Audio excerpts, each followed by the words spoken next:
A Shoemaker and the Elves.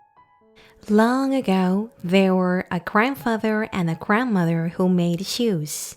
He worked hard until late. "Phew, this is the last," he said. He was very tired, so stopped making shoes. I'm sleepy. I'll make the rest tomorrow." Then it was the next morning. The grandfather was surprised because lots of new and nice shoes had been made. The shoes were sold at a high price. The grandfather could buy a lot of leather. He cut them to make shoes. The next day, there were some nice shoes again, so his shoe store was getting famous. One day, he waited to see who was making the shoes, but he fell asleep instantly. There was a small sound. The grandfather woke up. He looked into the store. Little elves were walking into the store. The elves started to make shoes.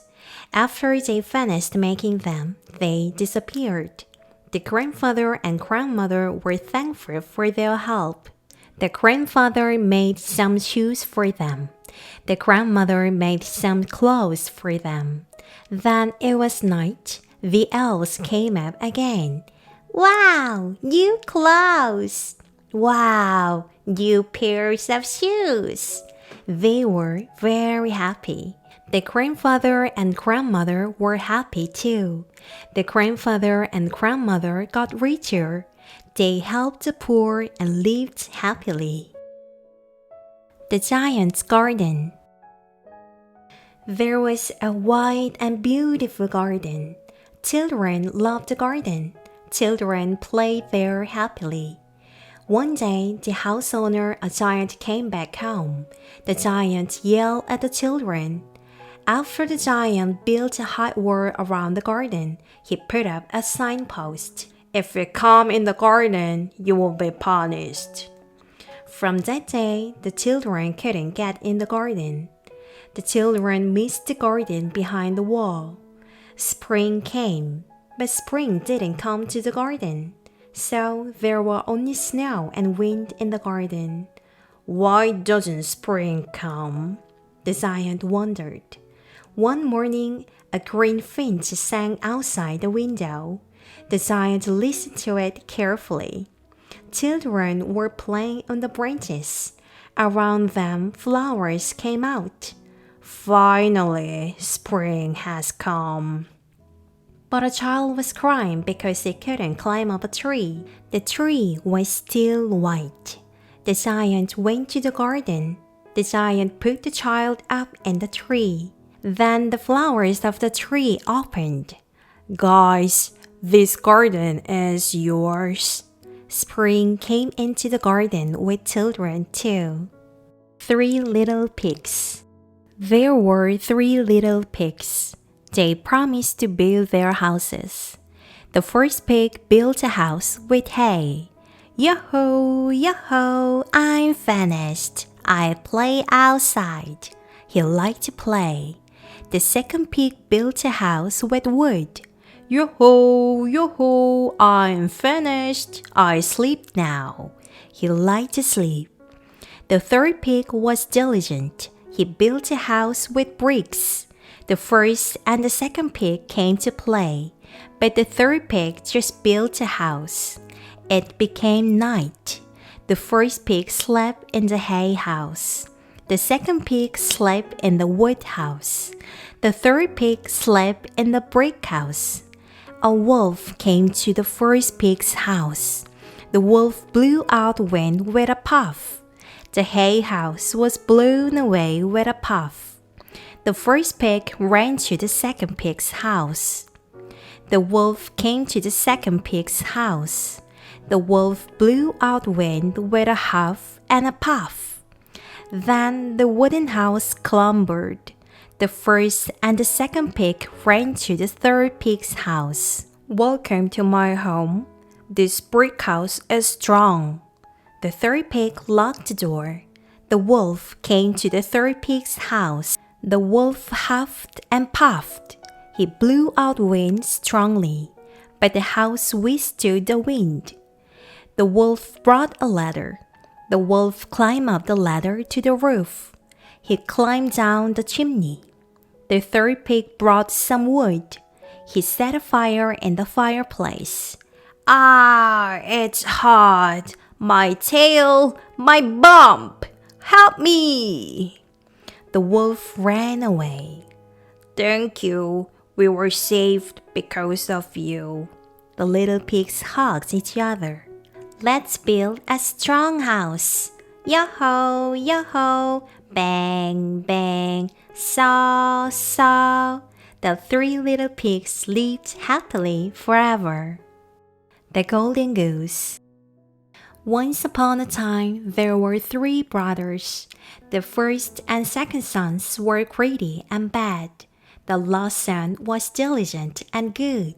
The first son went to get wood. An old man came near. Young man, give me something to eat. I don't have any food to give you. The first son pushed the old man. The first son hurt his arm when he cut the wood. The second son went to get wood. An old man came near. Young man, give me something to eat. I don't have any food to give you. The second son also pushed the old man. The second son hurt his leg when he cut the wood. The last son went to get wood. The old man came near.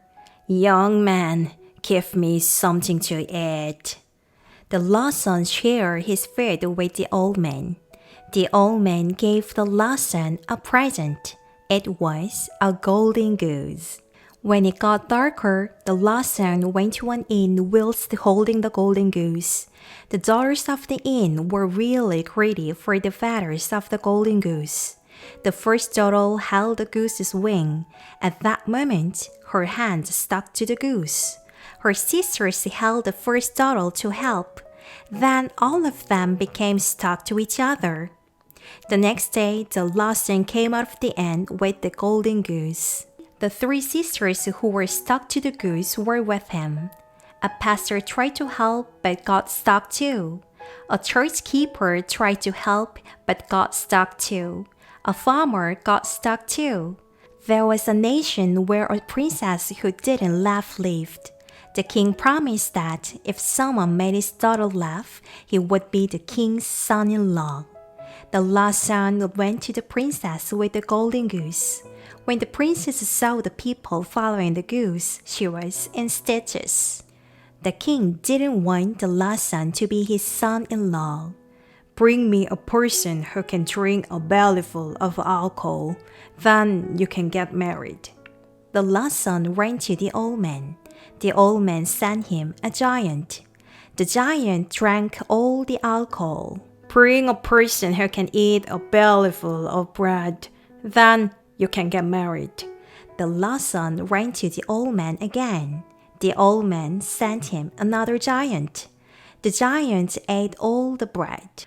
Bring a ship which can go on the land and the water, then you can get married. The last son ran to the old man again. Young man, you are kind to me.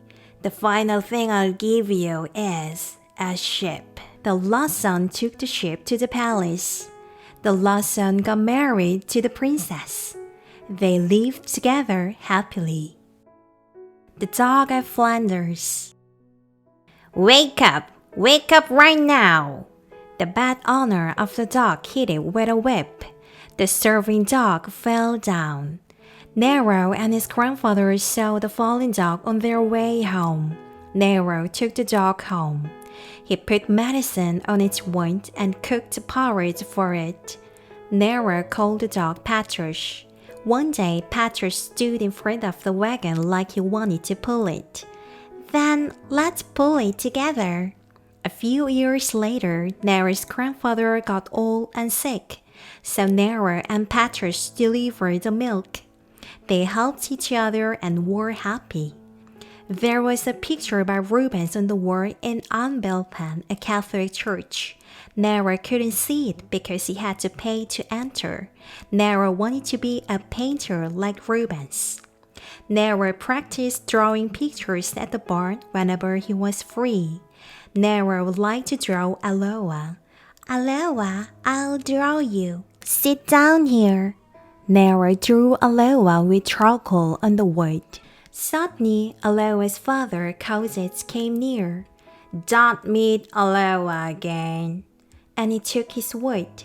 Nero made up his mind. I'll be a great painter and meet Aloha. One day, there was fire in Aloha's windmill. It was the day Nero gave a doll to Aloha. Nero set the fire! Mr. Kauzits spread that story to everyone. People didn't buy Nero's milk any longer.